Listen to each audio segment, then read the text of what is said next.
नमस्कार, आप सभी का इस कार्यक्रम में स्वागत है। डीवाईएसपी ने अपना फर्ज निभाया। वो शख्स अब्दुल सत्तार हमारे बीच बात करने आ रहे हैं। हम जानते हैं कि वो ईमानदारी और वफादारी के लिए कई मेडल ले चुके हैं। मिस्टर अब्दुल सत्तार सर, अपने 32 साल के करियर में कभी इनका ट्रांसफर नहीं किया गया और उनको कभी किसी तरह की पुलिस विभाग से पनिशमेंट नहीं मिली है। इस बात के लिए हमें काफी गर्व है। अब मैं उनको आमंत्रित करती हूँ।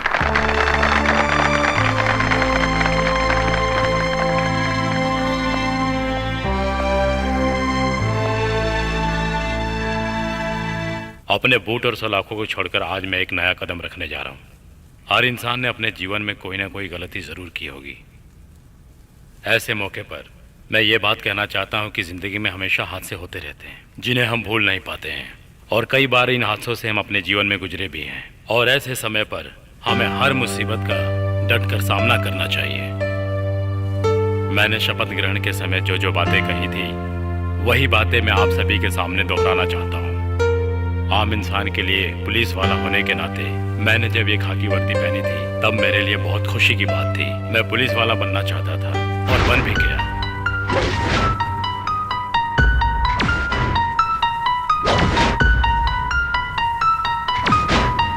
इसलिए मैं आज और हमेशा अपने आप पर गर्व करता रहूंगा।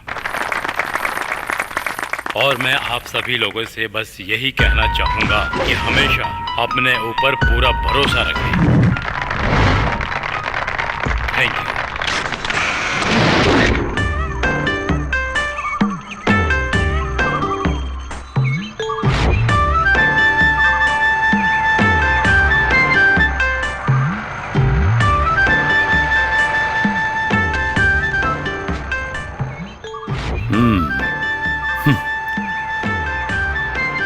लेकिन ड्राइवर साहब। सर, तुम जानते हो ये बात बिल्कुल सच है। एक बार वर्दी चली गई तो दोबारा नहीं मिलती। जो पुलिस वाला रिटायर हो गया उसको कौन मार सकता है। कल तक जिस ऑफिसर के सामने हाथ बांधकर सर झुकाकर जो लोग सर सर बोलते थे, कल जब लोग मुझे देखेंगे तो सर के साथ कुछ और जोड़कर कुछ और बुलाना शुरू कर देंगे। ये तो हर पुलिस वाले के साथ होता है, लेकिन मुझे इस बात से कोई फर्क नहीं पड़ता। जब मैं सर्विस में था तो तब मुझे बहुत गुस्सा आता था। तुम जानते हो ना। क्या बात है सर? जिंदगी में ऐसी कई जिंदगियां हैं जो बेचारे बेवजह मेरे हाथों से मारे गए।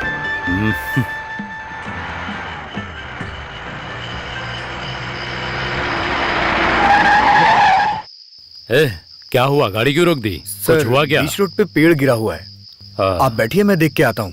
हाँ ठीक है, जल्दी आओ। मदद के लिए भी कोई नहीं दिखाई दे रहा है। हाँ, क्या मुसीबत है ये। दिल के अरमासूं में बह गए।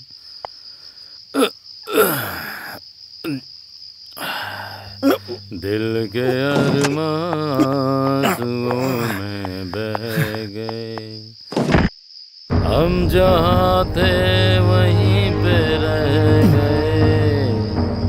हम वफा करके भी तन्हा रह गए। दिल के अरमासूं में बह गए। दिल के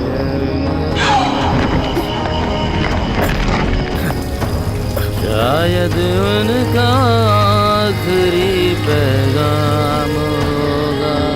शायद उनका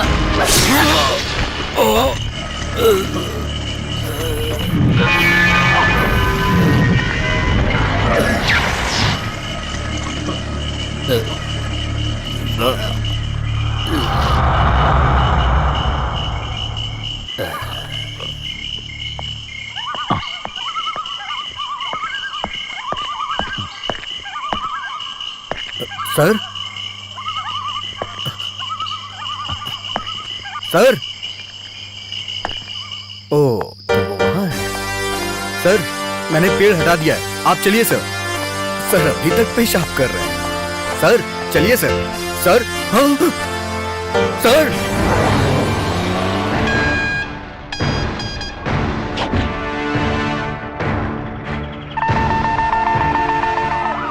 Mike 4, Tiger set calling, sir बोलिए सर। हाँ अरविंद सर आ रहे हैं, so be alert. Okay sir. Over. Sir आ रहे हैं।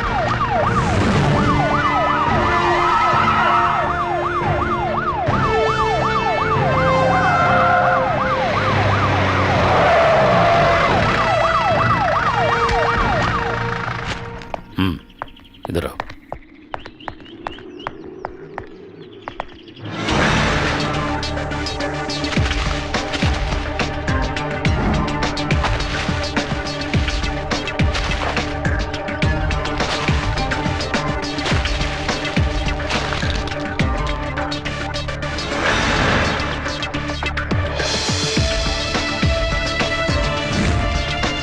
सर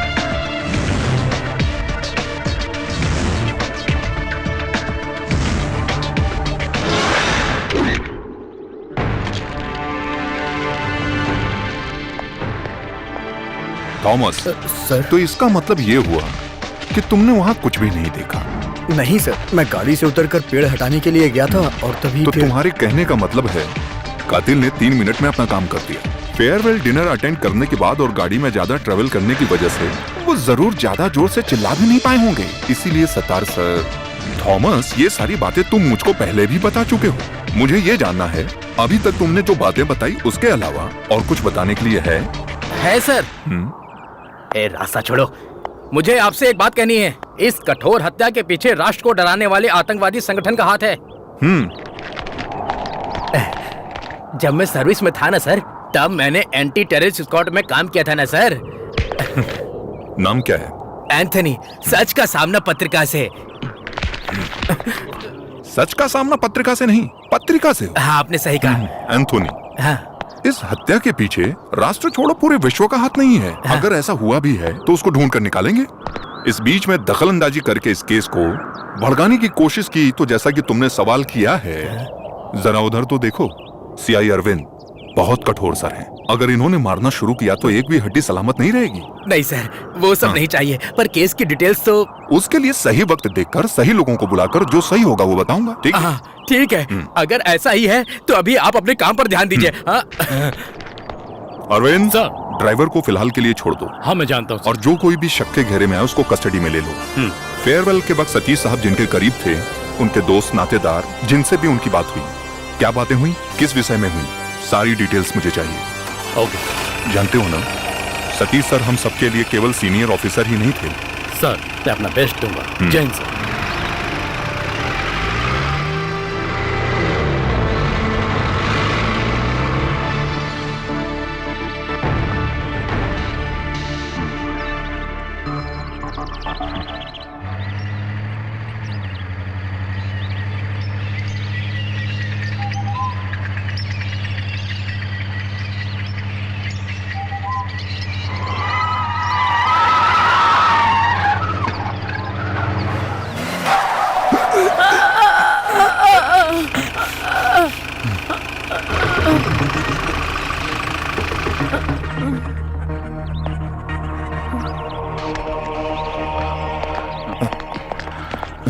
आपको चोट तो नहीं लगी? नहीं, चलो अच्छी बात है। कुछ नहीं हुआ, मैं ठीक हूँ बेटा। कोई बात नहीं, ये लो।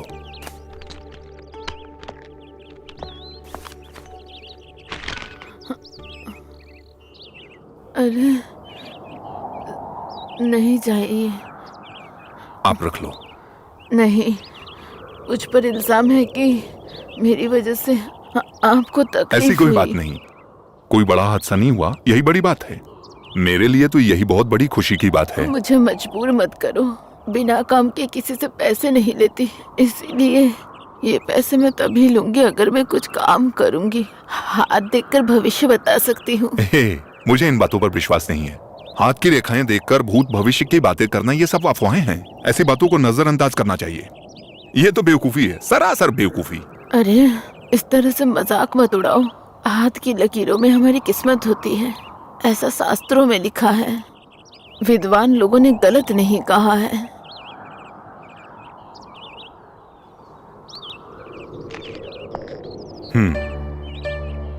हे दुर्गा,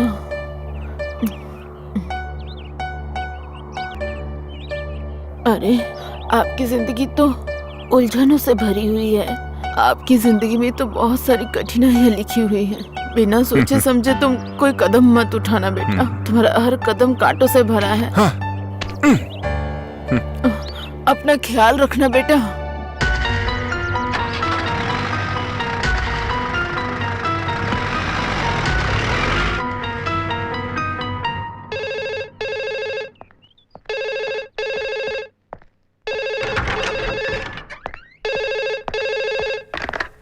यस सर, मैं अरविंद बोल रहा हूँ। पिछले कुछ वक्त से रिटायर आईजी राघवन आपके बारे में पूछ रहे थे। राघवन सर? जी सर। क्या बात है? जी वो तो पता नहीं, मुझे लगता है कुछ ना कुछ जरूर गड़बड़ है। मैंने उनकी आवाज से ऐसा महसूस किया है। वो डरे हुए थे। सर जितना जल्दी हो सके वहाँ जाकर आप देखिए। वो कह रहे थे कि इमरजेंसी है सर।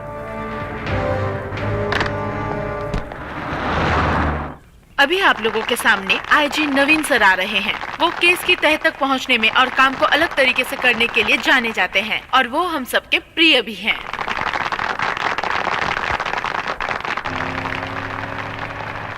नमस्ते मेरे अपने साथियों।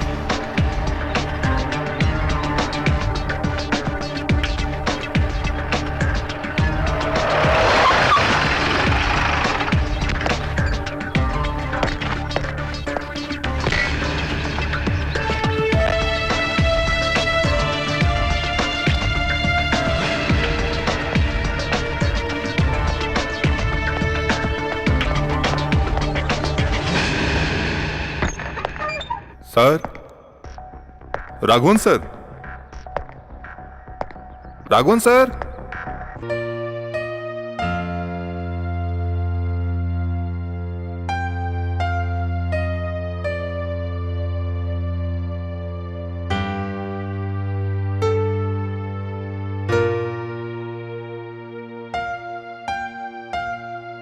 मीरा राघवन मेरी बेटी है। सर,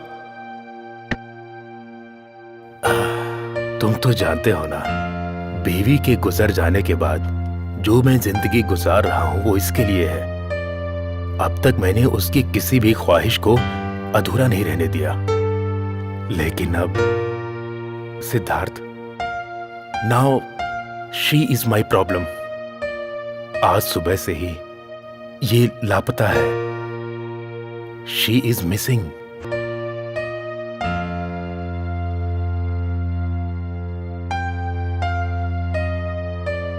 कुछ समय पहले एक अनजान शख्स ने मुझे फोन किया था। उसने क्या कहा था तुम्हें पता है? मेरी बेटी जिससे प्यार करती है उसके साथ जिंदगी संवार रही है। इस बात को मैं कैसे मान लूं? बस मुझे मेरी बेटी वापस चाहिए। इसके लिए तुम्हें मेरी मदद करनी होगी। वो किसके साथ गई है और कहां गई है, ये सब तुम्हें पता करना है। उसके बारे में कुछ सुराग है क्या आपके पास? मैंने उसका रूम और सारा सामान चेक करके देख लिया, लेकिन कुछ भी नहीं मिला। वो हमेशा कहती थी मेरा कोई ऐसा राज है क्या जो पापा को नहीं पता। लेकिन इस केस को हैंडल करने के लिए बहुत दिमाग चाहिए। किसी को इस बारे में पता चल गया तो उसकी इज्जत नीलाम हो जाएगी। सर, आप शांत हो जाइए। किसी को कुछ पता नहीं चलेगा और मैं उसको ढूंढ कर यहां लाऊंगा। भरोसा रखिए। सतीश सर की हत्या के केस की तरह ही दूसरा केस भी इंपॉर्टेंट है, मीरा राघवन का केस।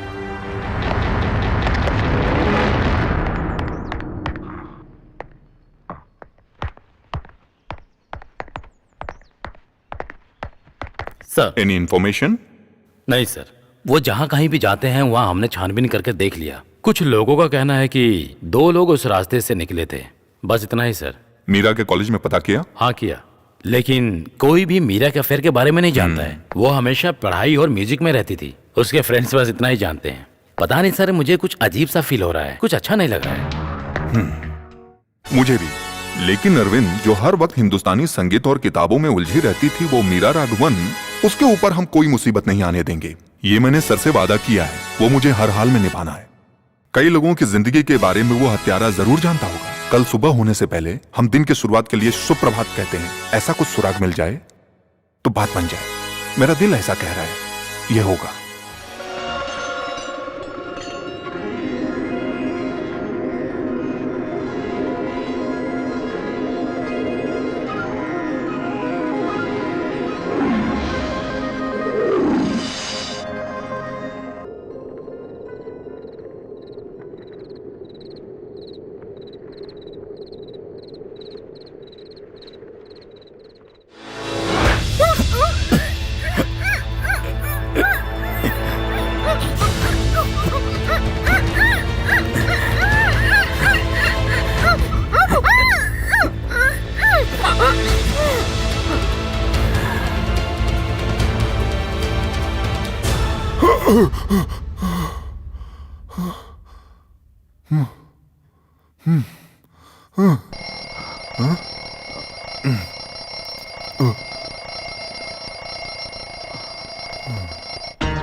Good morning. मॉर्निंग।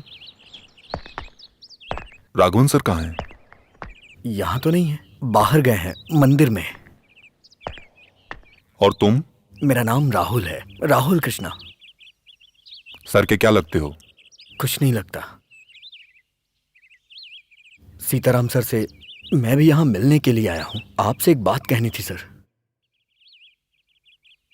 कल रात को मीरा मेरे ही साथ आई थी। मीरा अभी कहाँ है?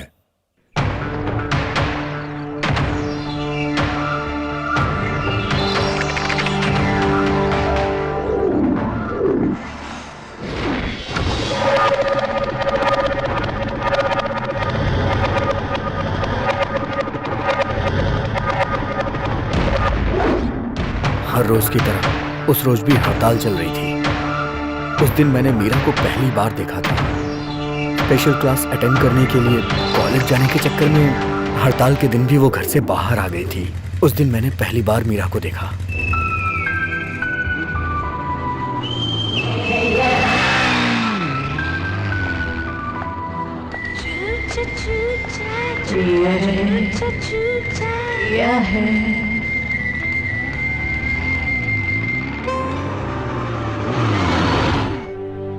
तो फिर ठीक है, मैंने जो कहा तुम वो समझ गए। आज हड़ताल है ये तो तुम जानते ही हो। आज के दिन अगर कोई लिफ्ट मांगता है तो खासकर मेरी जैसी लड़कियों को तो लिफ्ट देनी चाहिए। तुम कोई ब्रिटनी स्पीयर्स हो क्या? रिटायर्ड आईजी राघवन की बेटी को आज तक किसी ने छेड़ने की हिम्मत नहीं की है। टच करना तो दूर की बात। हाँ, वैसे आज हड़ताल है और मुझे कॉलेज जाना है, इसलिए मैं तुम्हें माफ कर देती हूँ, ठीक है ना? जल्दी चलो, 9:30 की क्लास है। चलो नीचे उतरो। क्या? मैंने कहा ना नीचे उतरो। रिटायर आईजी की बेटी हो तो अपने पैरों से चल के जाओगी तो ज्यादा अच्छा रहेगा। अरे रुको प्लीज, स्टॉप। मैं तो मजाक कर रही थी, सॉरी। स्टॉप।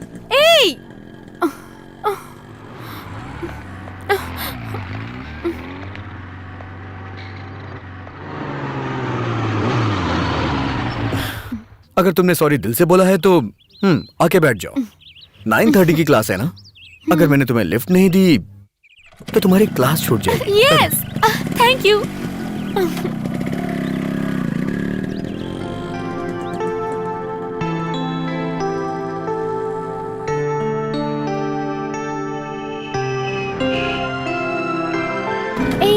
रुको रुको। ओके। अगर तुम मुझे वहाँ तक बाइक से छोड़ोगे तो लड़कियाँ बातें बनाएंगी। क्यों खामखा उनको बोलने का मौका देना है? Rahul, thanks. It's okay. Thanks lift देने के लिए नहीं बोला है। तो फिर? बाइक चलाते वक्त बीच बीच में ब्रेक लगाकर चांस मारने की कोशिश नहीं की, इसलिए।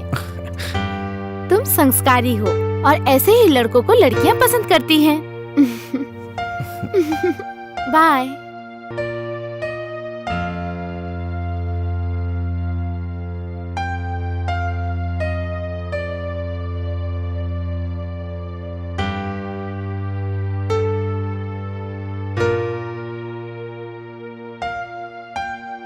उस मुलाकात को प्यार में बदलने में ज्यादा समय नहीं लगा।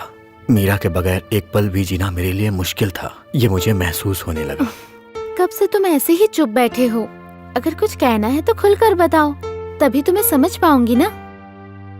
मैं हमारे रिश्ते के बारे में उससे कुछ कहना चाहता था। मैं एक अनाथ लड़का हूं और मीरा एक रिटायर आईजी की इकलौती बेटी। हमारे प्यार को उसके पिताजी कभी मंजूरी नहीं देंगे, ये बात मैं अच्छी तरह से जानता था। और अगर कहीं वो हमारे प्यार के बीच में आ गए तो मुझे मीरा को भूलना होगा और ये मुझसे बर्दाश्त नहीं होगा। अगर उसके पिताजी ने एतराज किया तो क्या मीरा फिर भी मेरे साथ चलने को तैयार होगी? यही मैं उससे पूछना चाहता था। आऊंगी, चाहे कुछ भी हो जाए। हम दोनों जुदा नहीं होंगे। मैं सबके सामने कहूंगी तुमसे प्यार करती हूँ।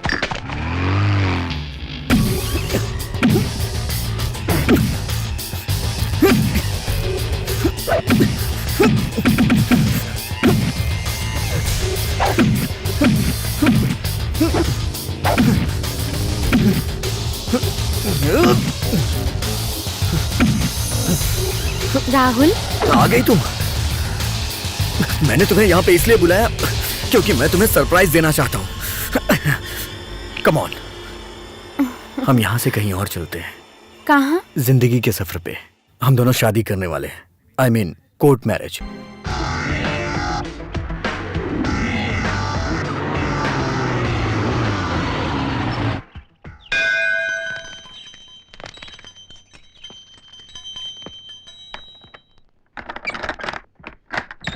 कौन है? मैं राहुल कृष्णा। यहाँ मैंने रूम बुक किया था ना। ओ हाँ, अंदर आओ। कम।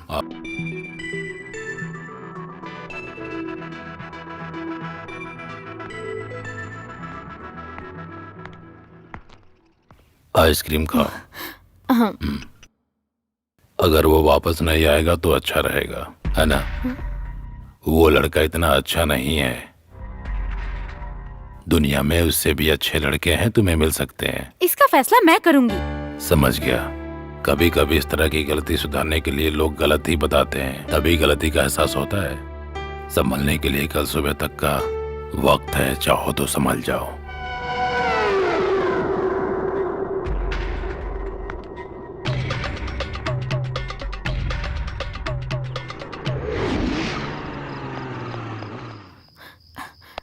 कहाँ थे अब तक राहुल तुम? हे, इधर आओ। ये देखो। ये क्या है? Pills, sleeping pills. ये सब किस लिए? हम दोनों के फ्रस्ट्रेशन को निकालने के लिए। इसको लेने के बाद बुड्ढा सो जाएगा। उसके बाद उसकी आंख कल सुबह ही खुलेगी। की जरूरत? धीरे बोलो। अगर कोई मुसीबत हो गई ऐसा तो? कुछ भी नहीं होगा, मैं सब संभाल लूंगा। तुम आराम से। तुम वापस आ गए क्या? हाँ। जरा इधर आओ। हाँ, मैं तो बस एक स्टडी कॉल करने गया था, अभी आया हूँ। क्या हुआ अंकल? मुझे तुमसे एक जरूरी बात करनी है। जो बातें दिल के अंदर हो उससे कह देना ही अच्छा होता है, समझ गए ना? क्या बात है? अरे तुम्हें बीबी बनाने के लिए कोई और लड़की नहीं मिली क्या? तुम्हारी बीबी बनने के लायक नहीं है मीरा। Mind your words. अरे गुस्सा मत करो। गलती सुधारने के लिए अभी वक्त है। सुबह तक का समय है तुम्हारे पास। क्या हुआ? क्या बात है राहुल? इन्होंने क्या कहा? नहीं, वो पूछ रहे थे कि रात को खाने में चपाती चाहिए या चावल। तुमने क्या कहा? चपाती चलेगी। बस इतना ही क्या? अरे सेहत के लिए चावल अच्छा होता है, बोलने से नहीं पता चलता है क्या? चलो।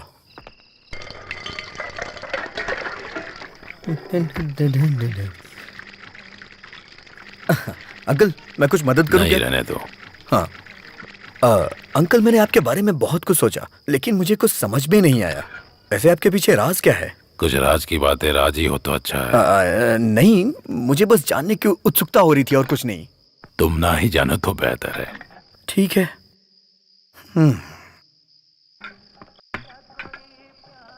अंकल, ये पपीता ले लेता हूं मैं।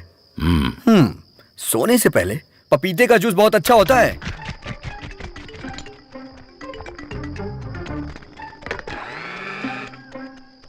अरे फ्रस्ट्रेटेड बुढ़ऊ, इसे पीने के बाद तुम आराम से सो जाओगे।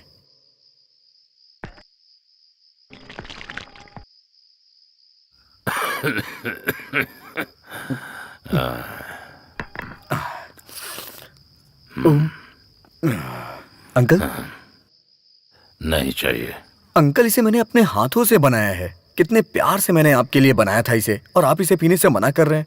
पीछे ना, प्लीज।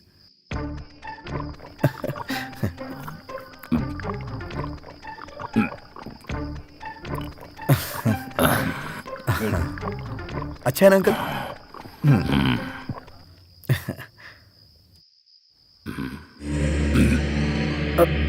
अंकल क्या हुआ अंकल? अंकल क्या हो गया अंकल? चलिए चलिए अंकल आराम से। Thank god. Good night good night good night. अपने पैरों को लंबा करके आराम से सो जाइए। टाटा।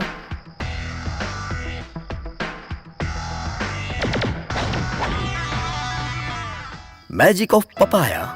My dear Meera. मीरा मीरा, अरे बुढ़ऊ सो गए? मीरा हे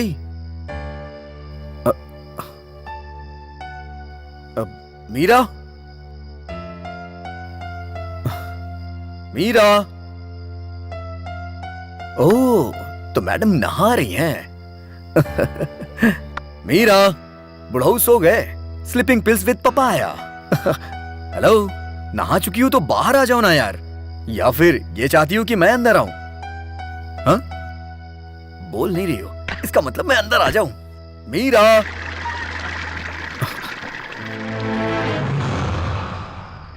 कहां चली गई है?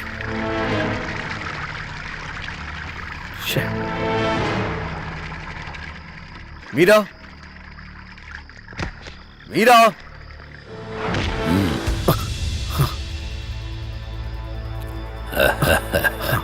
Sleeping pills with papaya. बुड्ढा लुढ़क गया, यही लगा था। मेरी मीरा कहाँ है? तेरी मीरा? तेरी मीरा? तुम उसे अपनी मीरा कह रहे हो? रिटायर आईजी की बेटी तुम्हारी मीरा कब से बन गई? हाँ, अब वो मेरी मीरा है, वो मेरी कस्टडी में रहने वाली मेरी मीरा है। मैं तुम्हें जान से मार दूंगा। बताओ मेरी मीरा कहाँ है? शंकर नारायण के सामने ये होशियारी नहीं चलेगी। मेरी बात तुम ध्यान से सुनो। अब तुम्हें मेरे लिए काम करना होगा, तभी मीरा मिलेगी। तेरी तो नहीं तो मैं उसे जान से मार डालूंगा। मैं तुझे पहले ही बता चुका हूँ कि तेरी चालाकी मेरे सामने नहीं चलेगी। राघवन जैसे बाप को धोखा देकर आई है मीरा, वो मेरे हाथों ही मरेगी। नहीं नहीं, उसे कुछ मत करना। बताइए मुझे क्या करना है, बताइए। खत्म करना है। रुक्मणी नाम की औरत को तुम्हें जान से मारना होगा। तुम्हें दुखी होने की कोई जरूरत नहीं है, तुम्हें उसे मारना होगा, क्योंकि उस औरत ने मुझे धोखा दिया था। मेरी सारी कमाई लूटने के बाद मुझे बर्बाद करने वाली मेरी बीबी है। रुक्मणी की जान लो या मीरा की जान दो, किसको जिंदा रहना है इसका फैसला तुम करो। नहीं, मुझे मेरी मीरा चाहिए। मैं उसके लिए कुछ भी कर सकता हूँ। अच्छा फैसला है। ये मेरी बीबी रुक्मणी का पता है, डावरी पार्क, हाउस नंबर 9। बाकी इसमें पढ़ लेना। बाहर जाने के बाद तुम्हारे दिमाग में कई रास्ते दिखाई देंगे। उन रास्तों पर बिल्कुल ध्यान मत देना। अगर ध्यान दिया तो समझ लेना मीरा मेरी कस्टडी में है।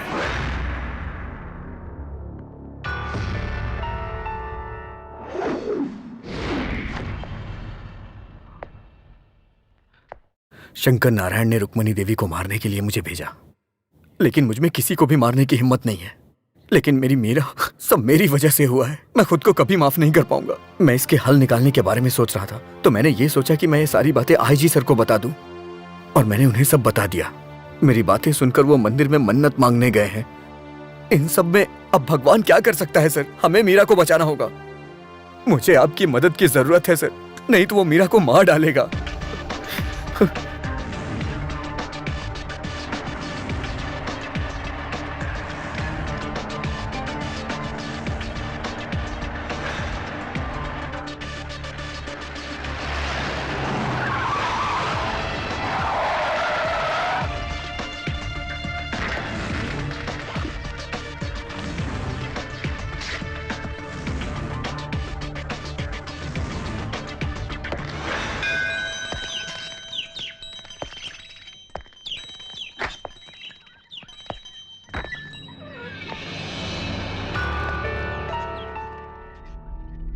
कौन हो? क्या चाहिए? कमरा चाहिए। यहाँ कोई कमरा खाली नहीं है।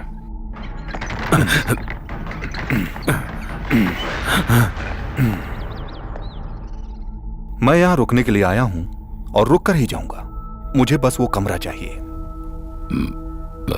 माफ कीजिए सर, उस कमरे में आदमी है। चलो चाबी निकालो। मुझे कुछ मत करिए सर, मैं चाबी देता हूँ।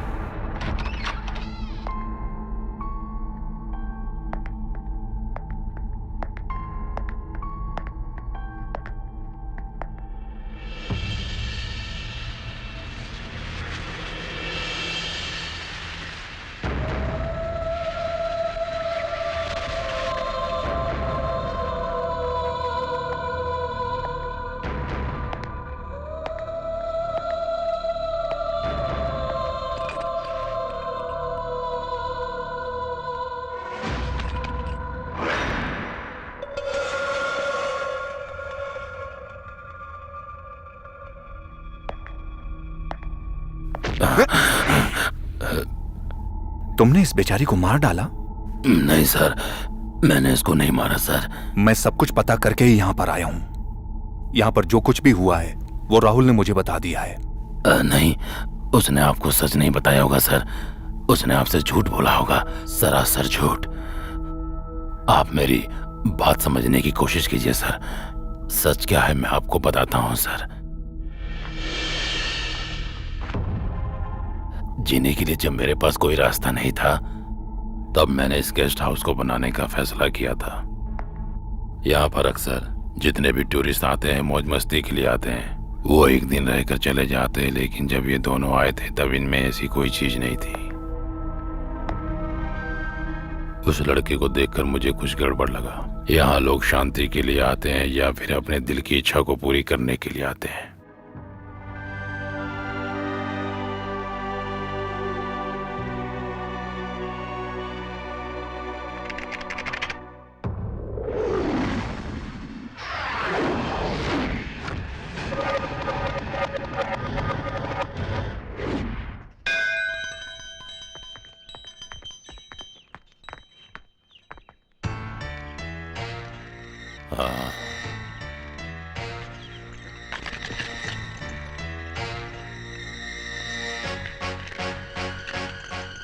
थैंक्स।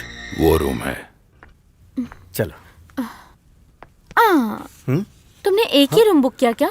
हाँ, काफी नहीं है क्या? नहीं, हम साथ में एक रूम में तब रहेंगे जब हमारी शादी हो जाएगी। तब तक तुम अपने कमरे में और मैं अपने कमरे में। Okay uncle? मुझे दूसरा रूम चाहिए। हाँ देता हूँ ना, ये लो तुम्हारा वो कमरा है, ठीक है? Thank you uncle, bye. आपने उसे चाबी क्यों दी? मैंने उसे कुछ प्लान करके यहाँ बुलाया था ना। सारा खेल बिगाड़ दिया आपने। सॉरी। हाँ? सॉरी। सॉरी।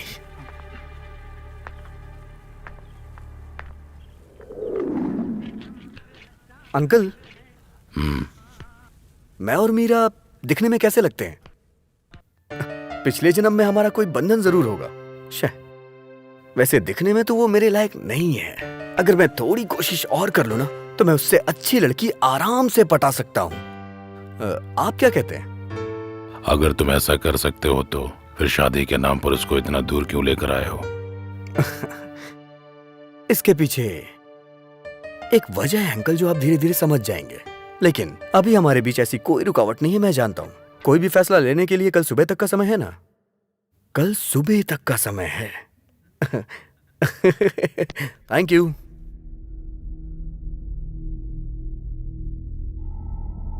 हाँ मीरा, मैं थोड़ी देर में आता हूँ। हाँ, कितने समय से एक दूसरे को जानते हो तुम लोग? सिर्फ 2 महीने की मुलाकात है, लेकिन ऐसा लगता है कि जैसे हमारा जन्मों जन्मों का रिश्ता है। आपको भी ऐसा ही लगता है ना? वैसे अंकल, हम लोग यहाँ पर आए हैं, ये बात किसी को मत बताइएगा। अगर मेरे पिताजी को इस बारे में पता चल गया तो सारी मेहनत बेकार हो जाएगी। मैं किसी को नहीं बताऊंगा। ये राज में राज ही रखना चाहता हूँ। विश्वास कर अपने अंकल पर। हाँ?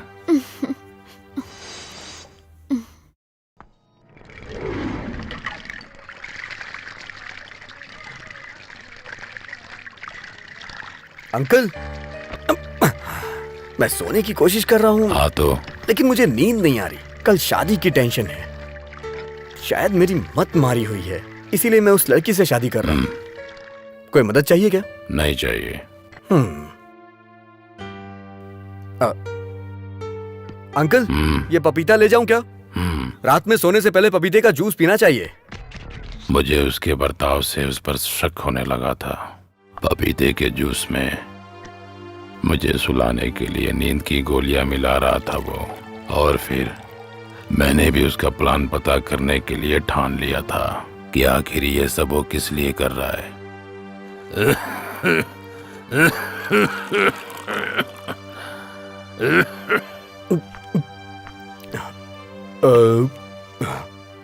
ये लीजिए अंकल।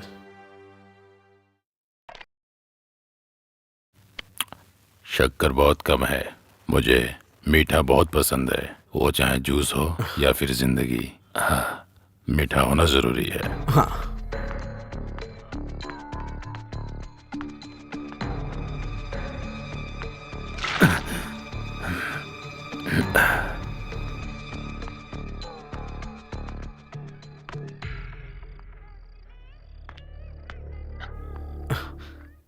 ये लो, मेरे सर में दर्द हो रहा है, मैं थोड़ा सोने जा रहा हूँ।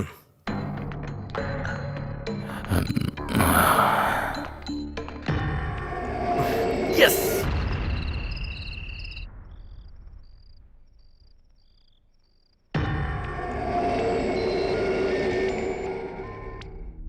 बाय। Good night uncle.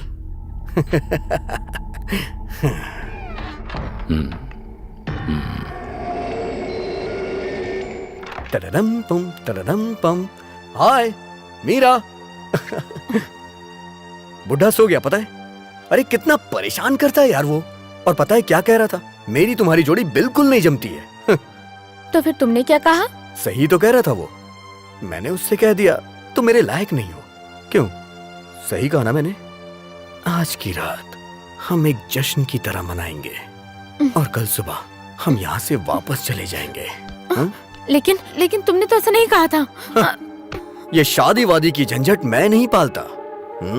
जिसकी शादी नहीं हुई रहती है उसके लिए मैं एक रात का पति बन जाता हूँ। और हम दोनों के बीच भी यही रिश्ता होना चाहिए। Come on darling, come on. मुझे राहुल, छोड़ो मुझे, छोड़ो।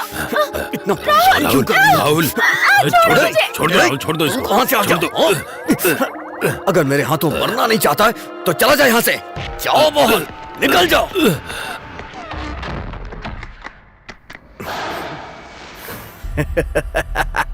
राहुल प्लीज, राहुल प्लीज मुझे छोड़ दो। इस बच्ची के साथ ऐसा मत करो। दरवाजा खोलो राहुल, दरवाजा खोलो, खोलो राहुल।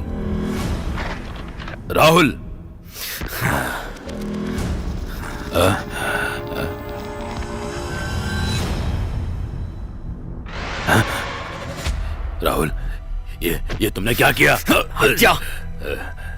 सुबह होने से पहले इसे कुएं में ले जाके फेंक देते हैं। और सुन, अगर इस बारे में तूने पुलिस को बताया ना तो मैं एक खून और करने में जरा भी हिचकिचाऊंगा नहीं।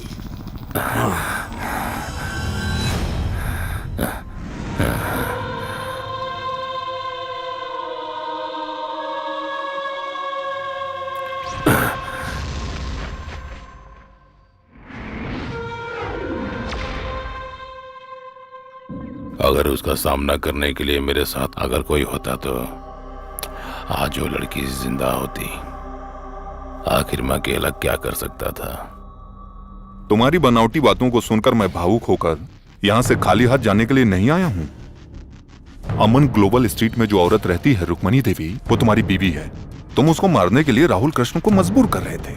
उसने तुम्हारी बात मानने से इनकार किया तो तुमने मीरा को मार दिया। इसलिए मीरा की हत्या में केवल तुम्हारा हाथ है। बीवी और मेरी, लेकिन मैंने अभी तक तो शादी ही नहीं की। फिर भला क्यों मैं उसको मारने के लिए किसी को मजबूर करूंगा सर? किसी को भी मारने के लिए 1000 रुपये काफी है। कोई भी ये काम आसानी से कर देगा सर। आप उसकी बातों में आकर उसे बचा रहे हो सर। अरविंद, इससे एड्रेस ले लो सर। और जाकर छानबीन करो कि रुक्मणी नाम की औरत उस पते पर रहती भी है कि नहीं। जल्दी जाओ, क्विक।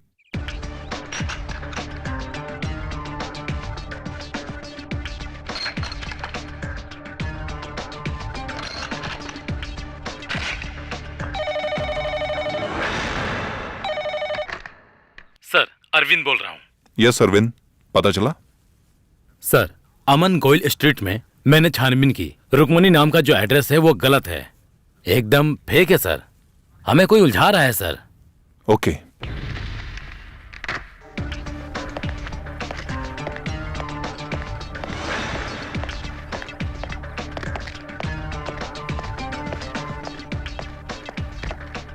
सर सर सर वो मानसिक रोगी है, उसने मीरा को मारा है सर। वो किसी भी स्थिति में बचना नहीं चाहिए सर।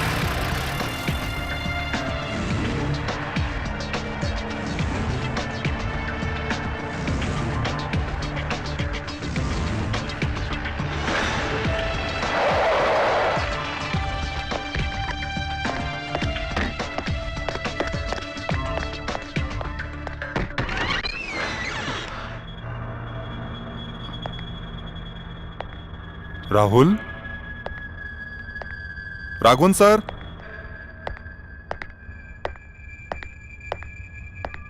राघवन सर।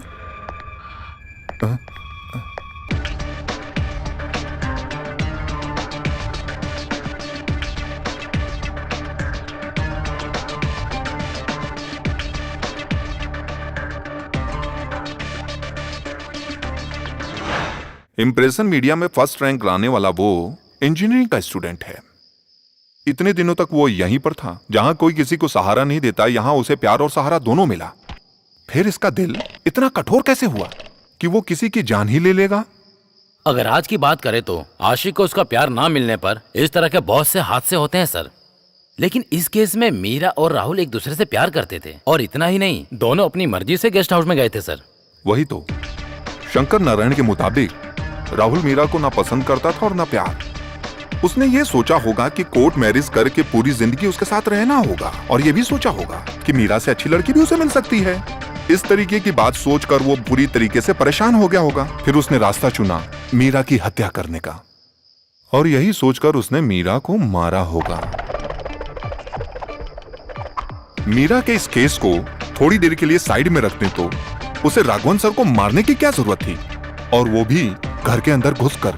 जैसा कि शंकर नारायण ने बताया था कि वो मानसिक रोगी है, शायद यही वजह हो सकती है। मैं इस पर विश्वास नहीं करता, क्योंकि हत्या और उसकी जगह दोनों आपस में, मेरे हिसाब से आपस में मिल नहीं खा रहे। दोनों हत्याओं के पीछे तीसरी कोई मजबूत वजह है। वो क्या वजह हो सकती है सर? वही तो हमें तलाश करना है। इसके लिए ये हमारे हाथ लगना चाहिए। मीरा जिसे अपनी जान से ज्यादा प्यार करती थी, वो वहशी कातिल Rahul Krishna, the most wanted.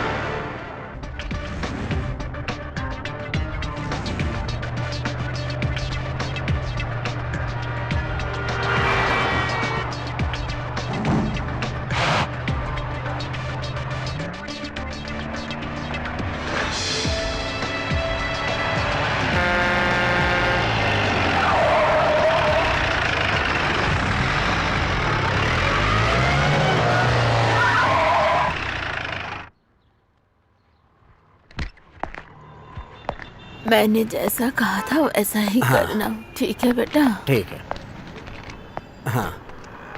लो, अरे लेकिन तुम तो इन पर विश्वास नहीं करते। आज क्या हो गया? एक मुसीबत है, मुझे लग रहा है। अच्छा बताओ, मेरे हाथ की रेखाएं भविष्य के बारे में क्या कहती हैं? हे भगवान, अच्छा देखती हूँ। तुम पर सवाल उठ रहे हैं।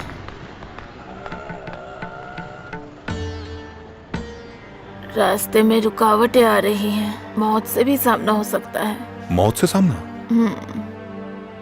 मुसीबत में हो, हाँ, वो कहीं से भी आ सकती है। संभल कर रहना बेटा, सब ठीक हो जाएगा। हे दुर्गा, बेटा, अगर प्रायश्चित करोगे तो इसका हल निकल सकता है। नहीं चाहिए, मुझे अपने ऊपर पूरा भरोसा है। कल भी और आज भी किसी भी मुसीबत से बच के निकलने के लिए हमारा शरीर ही काफी है। शरीर ही सामना करेगा और हल भी निकालेगा। मैं प्रार्थना करूंगी, इतना ही कर सकती हूँ मैं।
कौन हो?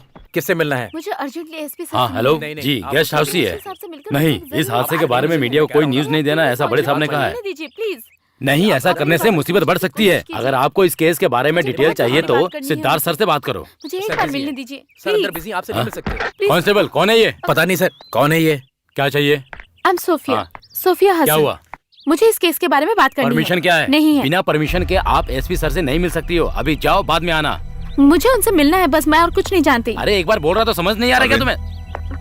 सर, ये लड़की आपसे मिलना चाहती है। आने दो। Okay sir.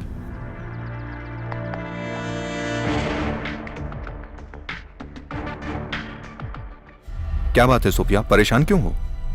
राहुल कृष्णा ने कोई गलती नहीं की है सर। वो किसी का खून नहीं कर सकता। मैं उसे बचपन से जानती हूँ, हम दोनों ने साथ में पढ़ाई की है। आप मेरी बात का यकीन कीजिए। अच्छा, तो इसी वजह से उसने कल रात को सर को जान से मारने की कोशिश की थी? इतना ही नहीं, उसने सारा गुनाह भी कबूल कर लिया है। कबूल कर लिया? हाँ। मुझे बिल्कुल भी यकीन नहीं है। इसमें जरूर कोई ना कोई गड़बड़ है सर। राहुल को बचा लीजिए सर, वो बेगुनाह है।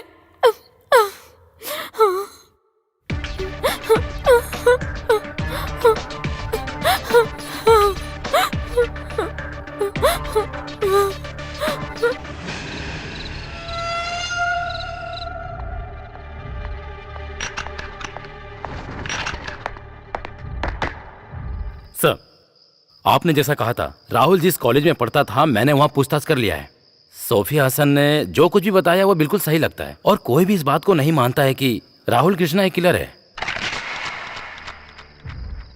सोफिया हसन के मुताबिक इस केस में कुछ तो गड़बड़ है सर। राहुल कृष्ण ने जो कहानी बताई है और शंकर नारायण ने जो बताई है, उन दोनों कहानियों में रियल कौन सी है और कौन सी फेक है, इस बात का पता लगाना ही मेरा काम है।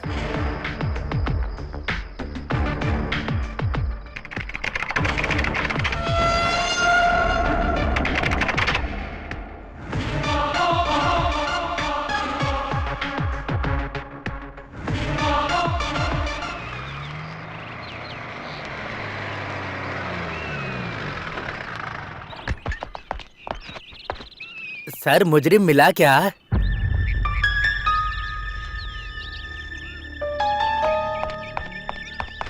मैं कुछ नहीं जानता सर। इस केस के सारा डिटेल अपने आजी वर्गीस सर को बताने से पहले आप यहाँ आ रहे हो, ये बात उनको पता चल गई है सर। आखिरकार तुम आ ही गए एंथोनी। कोनी का किसी भी नेता से ताल्लुक नहीं है। सर आप अभी तक उस बात से नाराज हो? मैं तो बस यूं ही मजाक में नहीं, जानबूझ के किया। इस केस को उलझाने के लिए कुछ तो जाल बिछाकर रखा है। राहुल कृष्ण ने जो मर्डर किया है उसकी इन्वेस्टिगेशन मैं कर रहा हूँ, ये बात ऑफिस वाले ही जानते हैं। उस केस के बारे में ही जाने के लिए आए हो ना? बहुत दिलचस्पी ले रहे हो उस केस में तुम एंथोनी? सर बात यह है कि जानता हूँ। इंटेलिजेंस आईजी वर्गीस के जानने से पहले मैं जो बताने वाला हूँ उस कहानी में तुम तो एक बहरूपिया हो एंथोनी। कल रात जो मेरे ऊपर अटैक हुआ था उसके पीछे कौन हो सकता है ये तुम जानते हो एंथोनी? जानता हूं सर। फिर भी मुझसे बात छुपाई, ऐसा क्यों एंथोनी? कोई बात नहीं, मैं तुम्हारी मानसिकता को अच्छी तरीके से समझता हूं। अगर तुम्हारी जगह पर मैं होता तो यही करता। तुम जा सकते हो। इस केस की सारी डिटेल मैं तुम्हें बुलाकर बताऊंगा। जाओ। चलता हूं सर।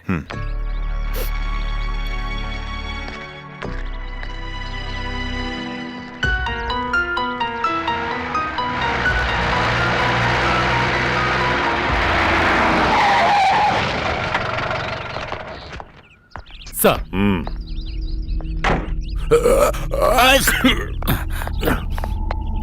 Morning sir. तुम ये सब अच्छा कर लेते हो, इस जगह के अलावा कोई और जगह पसंद नहीं आई? कितनी धूल है यहाँ पर।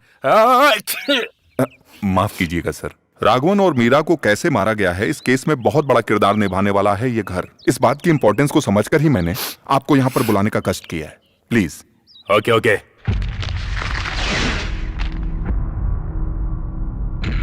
राहुल कृष्ण, ये कहानी इसी ने शुरू की थी। अनाथ आश्रम में रहने वाले इस राहुल की जिंदगी में आखिर क्या हुआ था वो सब इसमें लिखा है।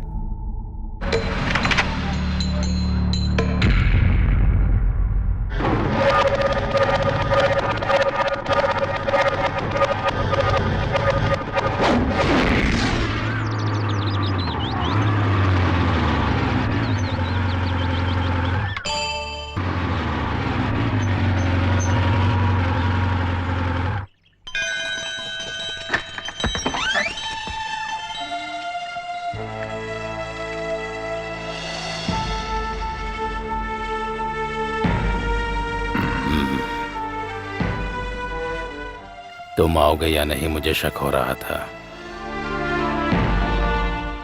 जब अपना खून बुलाए तो आने से मना नहीं कर सकते ना, है ना? आ जाओ।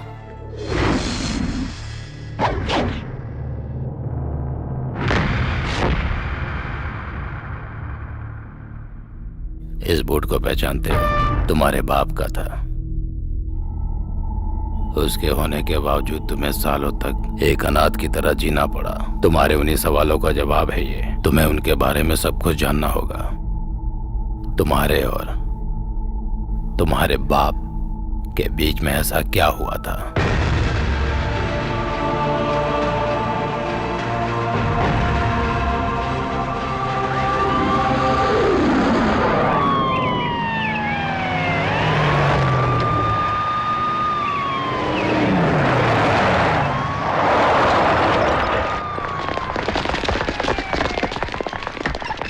कोई है क्या घर में? पत्रकार कहाँ है? क्या बात है? किससे मिलना है? ये अखबार का ऑफिस है, यहाँ तक पहुँचने का अधिकार तुम्हें किसने दिया? अखबार का ऑफिस है, ये पता करके ही हम यहाँ आए हैं। अरे तुम और तुम्हारी पत्रिका, कहाँ है पत्रकार? बोलता क्यों नहीं? उसे कुछ मत करो, इस ऑफिस की जिम्मेदारी मुझ पर है। जो भी कहना है मुझसे बात करो। जो औरतें बागान में काम करती हैं, सरकार उनको बचाना चाहती है, यही ना? सही कहा ना मैंने? हाँ वही, जो बागान में काम करती है उनको बचाने के लिए और तुम लोगों का रवैया बदलने के लिए कोई तो हल निकालना होगा, तभी हमारा आंदोलन ये रुकेगा, समझे? आंदोलन? सुन लो पत्रकार, दोबारा आने का मौका मत देना। अगर मैं आया तो बहुत कठोर कार्रवाई होगी, याद रखना। तुम और तुम्हारी ये पत्रिका सब खत्म हो जाएंगे, मेरी बात याद रखना। जिसको कोई मिटा सकता है उसको कहते हैं अक्षर। उस अक्षर को हथियार बनाकर हर मुसीबत का सामना करने की हिम्मत है मुझ में। ये बात जाकर उसको बताओ जिसने तुमको भेजा है। तुम बहुत पछताओगे। हाँ। लिखना शुरू करो। हाँ। हाँ, जो औरत बागान में काम करती है उनकी गिनती धीरे धीरे लगातार बढ़ती जा रही है।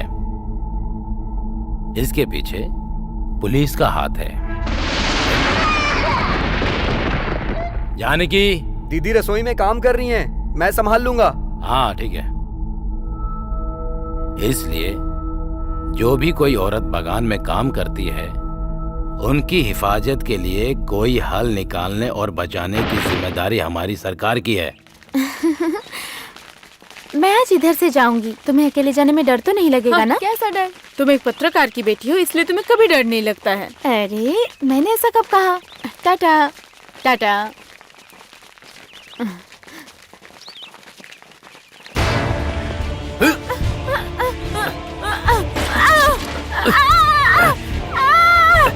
चल छोड़ो। अरे गायत्री, छोड़ो इसे, छोड़ो। अरे अरे ऐसा मत करो। आप बहुत लिखता है ना? चल। अरे छोड़ो, प्लीज प्लीज उसे छोड़ दो। छोड़ो गायत्री।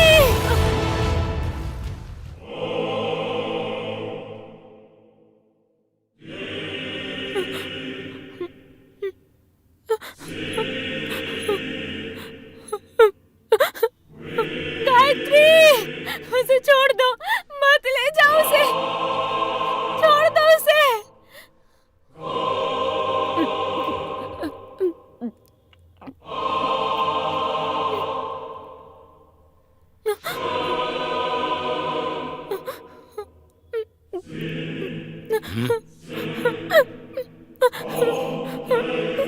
भाई छोड़ दो ये सब, हमें ये सब क्यों करना है? पता नहीं अब क्या होगा।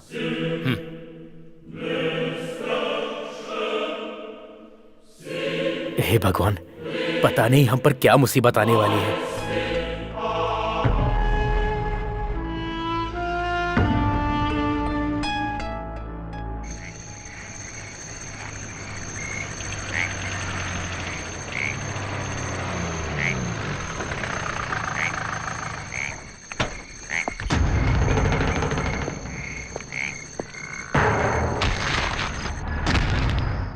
किसी को इस बारे में कुछ पता नहीं चलना चाहिए, इसलिए रिपोर्टर्स को यहाँ पर बुलाया है।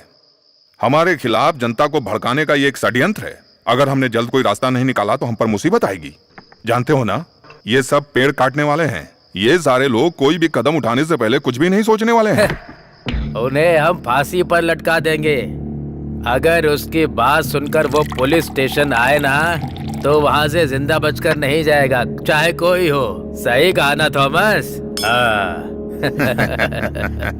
पत्ती से बनी चाय में अगर थोड़ा सा रम मिलाकर और साथ में जवान लड़की, पहाड़ियों की ठंडा मौसम, क्या मस्त कॉम्बिनेशन होगा। करेक्ट, तुमने सही कहा।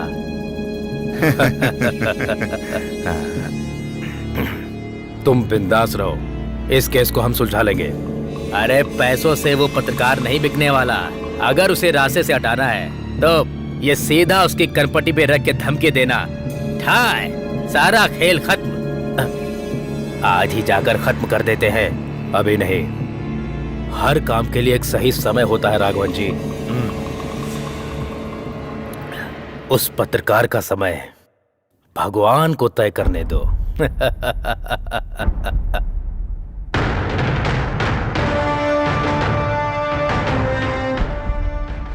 आकाशवाणी के मुख्य समाचार। हम सभी राष्ट्र के लोगों को हर तरह की मुसीबत का सामना करना पड़ता है।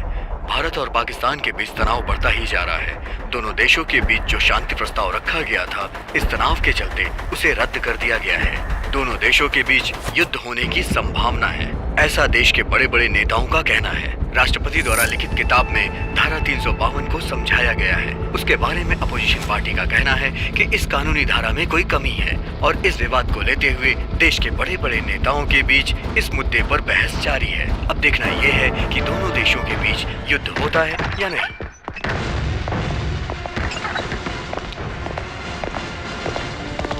तुम्हारी लोगों की इतनी हिम्मत हमारे खिलाफ छापोगे? अरे चलो, ये क्या कर रहे हैं? चलो निकलो यहाँ से।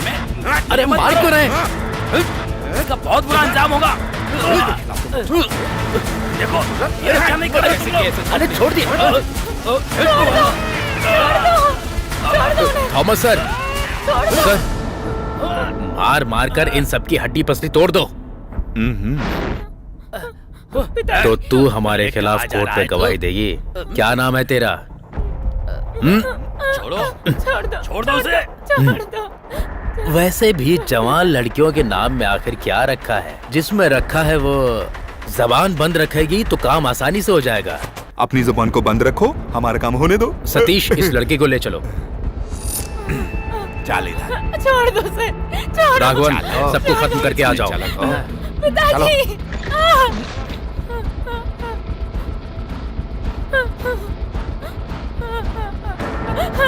बचाओ।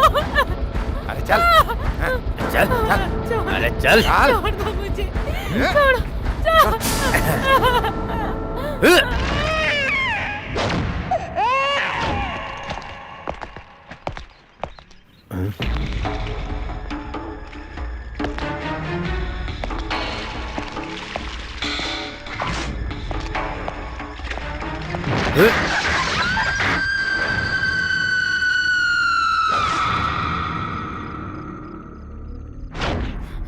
मेरा साथी इस केस की पूछताछ करने के लिए आएगा। अगर उस दिन तुमने गवाही दी तो अरे बोल जरा, गवाही देगी क्या? दूंगी, मैं गवाही दूंगी। मैं तुम तीनों के खिलाफ गवाही दूंगी।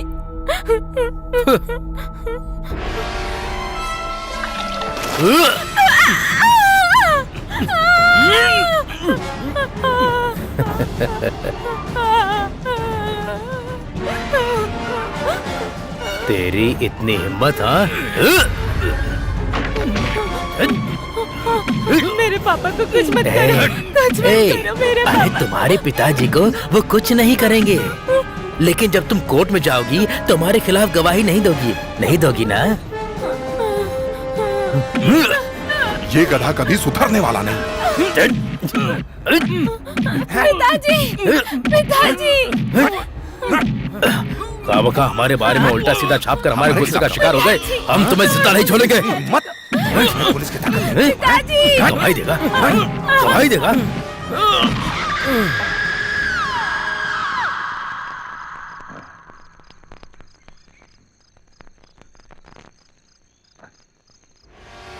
हमारे बीच में जो आएगा उसका यही हाल होगा। हाँ हाँ, यही हाल होगा। हमारे बीच में जो आएगा उसका यही हाल होगा। हाँ हाँ, यही हाल होगा। मजा हमको आएगा, यही हाल होगा। अरे रास्ता छोड़ो। हम लोग अपना काम करेंगे, कोई कुछ न कर पाएगा। हाँ हाँ हाँ हाँ, हम लोग अपना काम करेंगे, बहुत मजा हमें आएगा। हम लोग थॉमस सर, अपना काम। उसकी सांस अभी तक चल रही है। ओहो, मर जाएगी। उठाकर कहीं फेंक देते हैं, शक्कर डालकर जला देते हैं, कोई सुराग नहीं बचेगा। कोमल के साथ भी हमने यही किया था ना, तुम्हें याद है ना? जब मुझे होश आया तो मैंने देखा कि मेरी जिंदगी पूरी तरह तबाह हो चुकी है। सरकार के खिलाफ खड़े होकर इंसाफ की उम्मीद की थी। मेरी बेटी को जलाकर उन लोगों ने राख कर दिया। बीवी को डरा धमका कर उसको पागल बना दिया। मुझे मेरे देश को छोड़कर जाने की धमकी भी दी थी। उन तीनों पुलिस वालों ने मिलकर मेरे साथ साजिश करके केस बना दिया। मेरे पास कोई रास्ता नहीं था।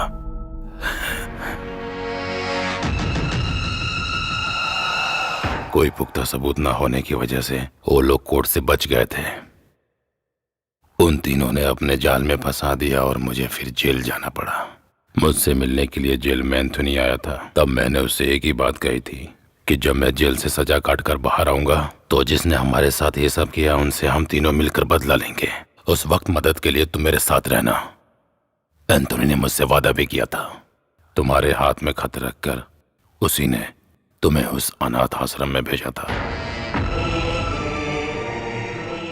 उन सबको मरना चाहिए। सतीश को मारने में हम कामयाब हो गए, पर अब मरने की नवीन की बारी है।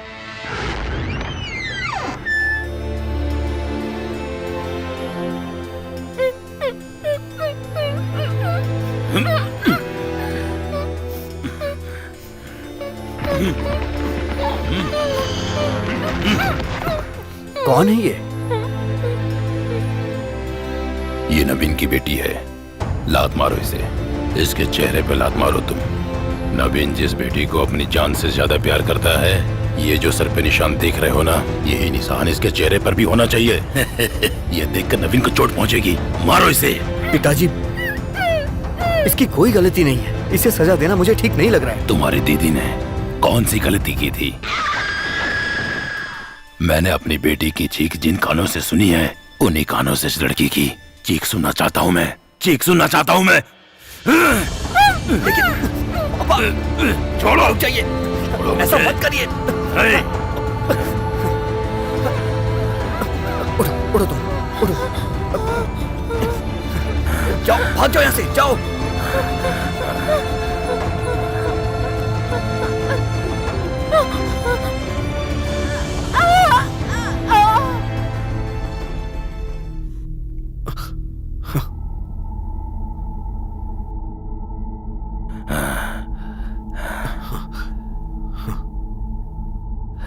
देख लिया, उसने जान बचाने की कोशिश की, लेकिन अपनी ही गलती से अपनी जान गंवा बैठी।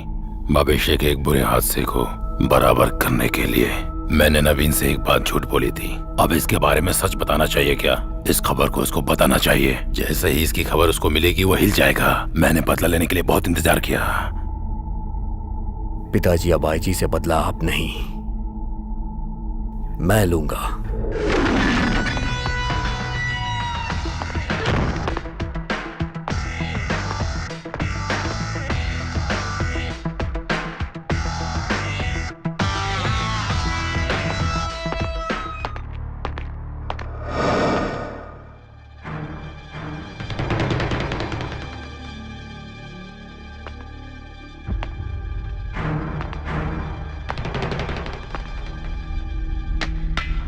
कौन है?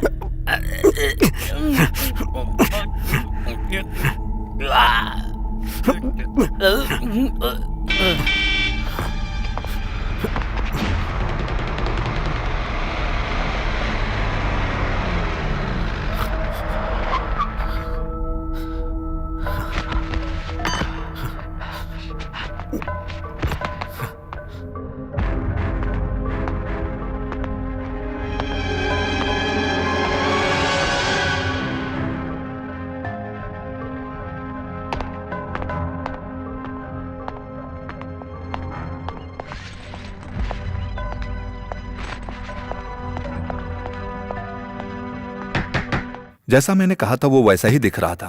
मीरा को वो अपने साथ लेकर गया था। राघवन के घर में वो गुड मॉर्निंग कहकर मेरा वेलकम कर रहा था। तब वो नहीं जानता था कि सच एक ना एक दिन सबके सामने आएगा ही। अगर मीरा राघवन की मौत एक एक्सीडेंट की वजह से हुई है, तो राघवन सर की मौत हर तरह से देखा जाए तो एक मर्डर है। हाँ सर, ये सब जिसने किया है वो है राहुल कृष्ण। लेकिन इस बारे में शंकर नारायण और राहुल कृष्णा दोनों ने जो कहानी बताई है वो वेल प्लान्ड है। किसी को शक भी ना हो, ऐसा कैसे हो सकता है? इसका जवाब मैं नहीं दे सकता। कल रात को जिसने मुझे डराने के लिए मुझ पर हमला करके भागने की कोशिश की थी वो पकड़ा गया। अरविंद,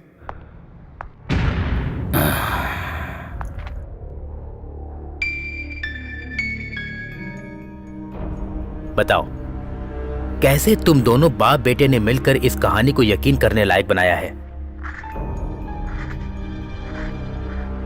राघवर और नवीन के घर से जैसे ही एसपी बाहर आए थे, मेरे बेटे ने मुझे खबर कर दी थी। एसपी से बचने के लिए मैंने एक और कहानी तैयार की ताकि मैं बच सकूं, लेकिन आप बहुत होशियार निकले। मेरे बेटे ने जो पहला हमला किया था, उसके बाद मैंने जो हमला किया उसमें आप बच गए और मेरा प्लान फेल हो गया। इस केस को आपने सॉल्व कर दिया, लेकिन ये मत समझना कि सब कुछ यहीं पर खत्म हो गया। मेरा बेटा अभी भी बाहर है। मेरा अपना खून वो किसी को नहीं छोड़ेगा। आप उस थॉमस की मौत को नहीं रोक सकते मिस्टर सिद्धार्थ, उसे मरना ही होगा। Take him. मेरे और मेरे परिवार का सर्वनाश किया है उसने। मेरी बेटी को मार डाला, मेरी जिंदगी को तबाह कर दिया। उसको मरना होगा। अगर आपके अंदर जमीर है तो उसकी मौत के बीच में मत आओ। मत आना, मत आना।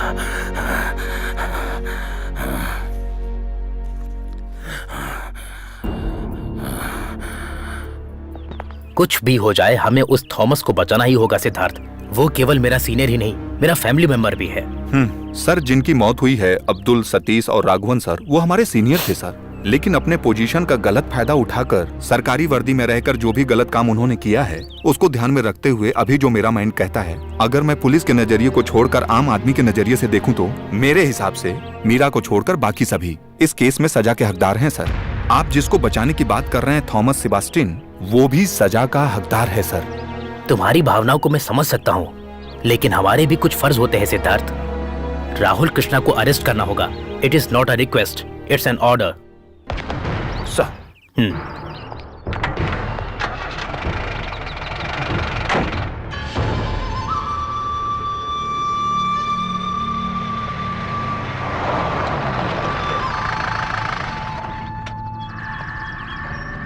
अरविंद, उसका घर और उसके आस पड़ोस में चेक करना चाहिए। परेशानी किसी भी रूप में आ सकती है। सिक्योरिटी टाइट करो और खुद फैसला लो। सर, खून होने की स्थिति में सर को इस जगह के अलावा और दूसरा कोई घर नहीं मिला क्या? यह बात मुझे समझ में नहीं आई। वो सब छोड़ो, लेकिन हमें अपना काम करना है। Hello sir, CI Arvind, he will protect you. Protection. IG Varghese के सामने तुमने जो भी बोला है वो सब मैं जानता हूँ। मेरा मरना तय है, यही ना? मामूली मौत नहीं मरेगा ये थॉमस सेबेस्टियन। मैं अभी बहुत सालों तक जीऊंगा। जानते हो, जब मैं ड्यूटी पर था तब मेरे सर्विस में तेरे जैसे लोग मेरे सामने खड़े होते हुए भी कांपते थे। यहाँ तक कि बड़े बड़े गुंडे भी। ना सुनने वाले को हम मिटा देते थे। बगान में एक ही नहीं, बहुत सारी आइटम्स थी इस थॉमस सेबेस्टियन के हाथों में। मैंने सुना है सर, उस लड़की के साथ आपने जो बार बार अत्याचार किया, इस वजह से आज आपकी हिफाजत के लिए हमको इस तरह से खड़ा रहना पड़ रहा है। एक कहावत है, जब मौत अपने इर्द गिर्द मंडरा रही हो तो उस समय अच्छी बातें सोचनी चाहिए। इससे कम से कम अगला जन्म तो सुख का मिलेगा। बस यही ख्याल रखें, यही बचा सकता है आपको। Arvind, take good care. Sir,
thank you Siddharth.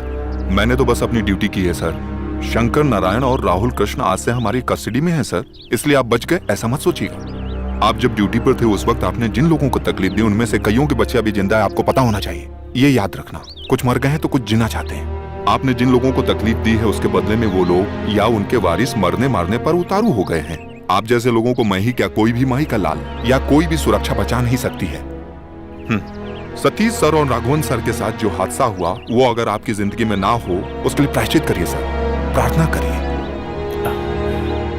Arvind. Ji sir.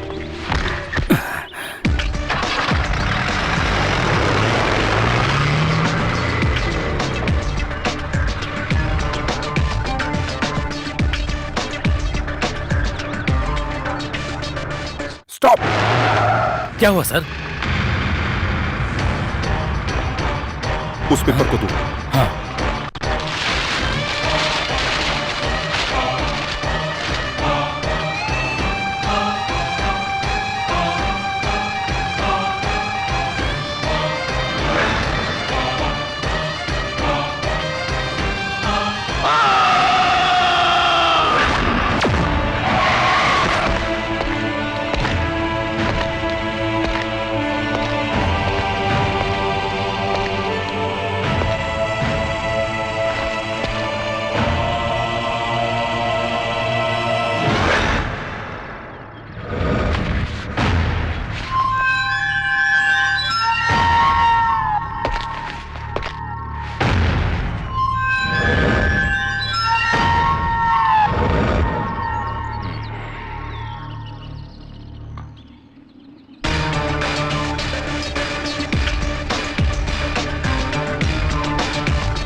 हे दुर्गा।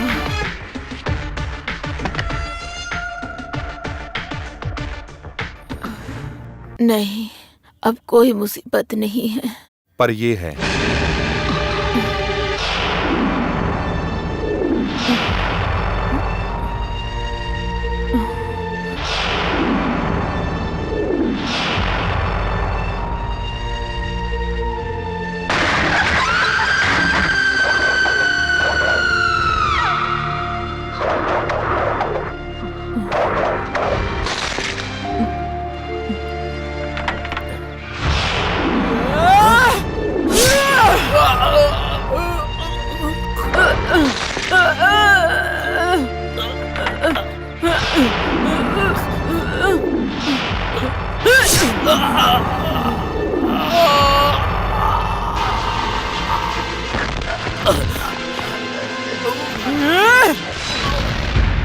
ये मेरी बदकिस्मती ही है जो ये लॉकेट वहां गिर गया था। अगर लॉकेट नहीं मिलता फिर भी मैं तुमको ढूंढते हुए यहाँ आ जाता। जब कभी भी कहीं भी कोई घटना घटती है तो कोई ना कोई सुराग मिलता ही है। ये प्रकृति का नियम है।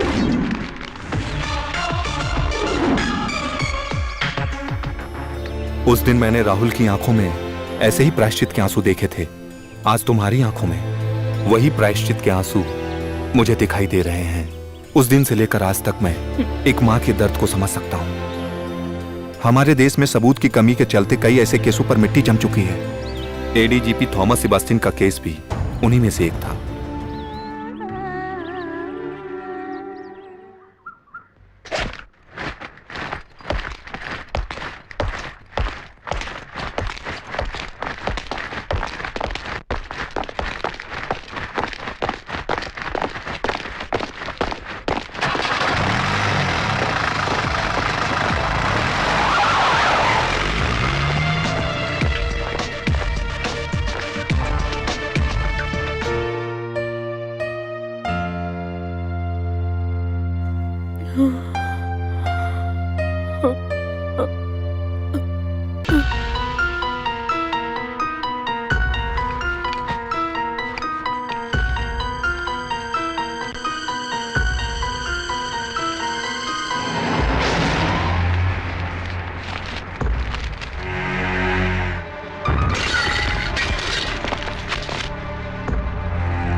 जब ऐसा कानून चल रहा था तो कई लोग अत्याचार के शिकार हुए थे। अपनी इज्जत और जिंदगी को खोने वाले लोग उन औरतों के आंसुओं के सामने कुछ भी नहीं है।